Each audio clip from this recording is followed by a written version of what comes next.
दोस्तों, क्या आप भी एक दुखी आत्मा तो नहीं है? जी हाँ, मैं ऐसा क्यों कह रहा हूँ मैं बताता हूँ आपको एक दो घटनाओं के द्वारा।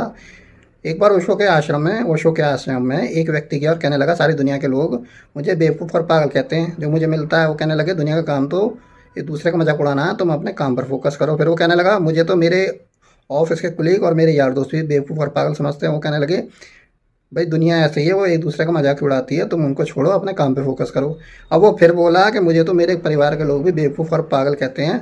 तो ओशो बोले तुम एक काम करो, अपने दिमाग का चेकअप कराओ, अपना चेकअप कराओ डॉक्टर से, कहीं तुम में तो कोई कमी नहीं। यानी हम खुद दुखी आत्मा हैं और दोष दूसरों में ढूंढते रहते हैं। एक और घटना मैं आपको बताता हूँ। एक बार एक सज्जन मेरे ऑफिस में आए मुझसे मिलने। मैंने उनके लिए एक बढ़िया चाय मंगवाई। उन्होंने चाय को देखा और एकदम फेंक दिया। मुझे बड़ा आश्चर्य हुआ। मैंने पूछा क्या हुआ? कहने लगे इसमें मक्खी थी।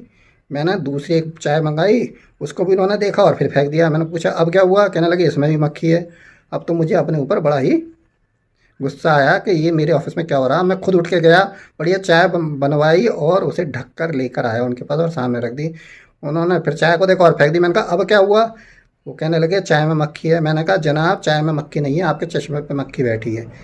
यानी सीधी सी बात है, हम जो भारतीय हैं, हिंदुस्तानी हैं, लगभग 90% लोग दुखी आत्मा हैं और दुखी आत्मा में तो हम न आत्मनिर्भर बन चुके हैं। दूसरों में दोष ढूंढने के चक्कर में जीवन भर दुखी रहते हैं। इसलिए आप अपने अंदर झांकें, दूसरों में दोष ढूंढने बंद कर दें, आपके दुख स्वतः ही कम होते चले जाएंगे। Thanks for watching Ajay Vani and keep watching Ajay Vani.